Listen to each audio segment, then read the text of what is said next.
Was Shamrock the one who actually saved Shanks from Emu?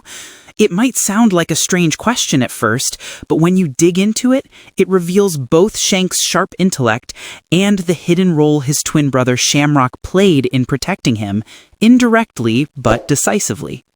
According to the leaks, Shanks was supposed to attend the ceremony where he'd be appointed the next Defiled Knight, yet he never showed up. That alone tells us Shanks already knew the true consequences of this ritual. And who else could have warned him other than Shamrock? In the previous chapter, we saw Shanks constantly pressing Shamrock with questions. He wanted every bit of intel he could gather about the world government. Even if Shanks heard about Emu's existence from Roger, it doesn't mean he knew anything about the deeper secrets, especially the process of choosing Emu's servants.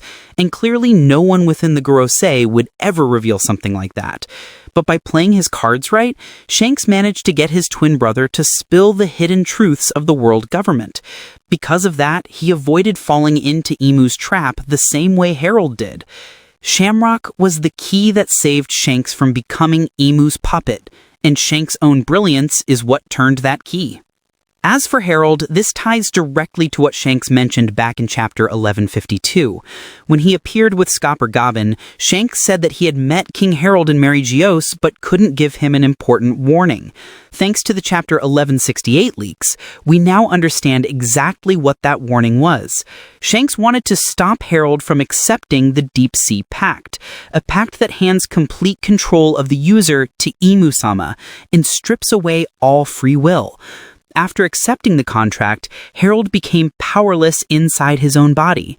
He ordered his soldiers to tie him to a pillar in his fortress and summoned Loki and Jarl for an emergency meeting. He knew death was approaching and tried to leave them with whatever information he still could. But then Emu took over. Harold started shaking violently throughout the castle. His own soldiers panicked and attacked him until Loki arrived. Loki tried to calm him down, tried to reason with him, but it was too late. Harold lashed out, striking the old Jarl on the head with his sword and nearly killing him, triggering a massive fight between Loki and Harold. At that moment, Shanks and Scopper Gobbin heard the chaos and rushed to investigate. They found the battle already raging, and just like what happened with rocks in the past, Harold began communicating telepathically, begging them to kill him. The implication is that only Loki and Shanks were able to hear him. Realizing the danger, the three decided to put an end to Harold's life to stop the destruction and protect everyone else. Loki took full responsibility for killing his own father and was imprisoned in the underworld. But based on my theory, he later escaped and headed to Mary Gios to avenge him.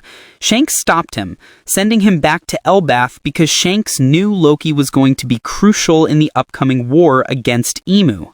After Shanks escaped from Mary Gios, it became immediately clear to the world government that he had been deceiving them all along. His return to their domain wasn't an act of loyalty, it was a calculated move, part of a long-term plan he had already set in motion. And through later investigations, they likely discovered that he was the one responsible for freeing the slaves and helping Fisher Tiger escape. That revelation alone would have pushed their hostility towards Shanks to an entirely new level. This leads us to the most logical conclusion. The person who stood before the Gorosei during the reverie wasn't Shanks. It was Shamrock.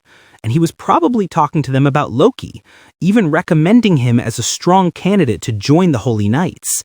This theory aligns perfectly with what happened right after. We saw Shamrock and Gonko approach Loki directly, trying to recruit him. Loki, of course, rejected their offer outright. From this angle, the idea that Shanks himself met with the Gorosei during the reverie becomes completely unrealistic. Why would they even allow Shanks to stand before them after everything he's done? He freed slaves, rebelled against their authority, refused to join the Holy Knights, and became a pirate who directly threatens their interests. So the most plausible explanation is that the one who met them was Shamrock, while the real Shanks was moving in the shadows, far from their sight, yet dangerously close to his real objective.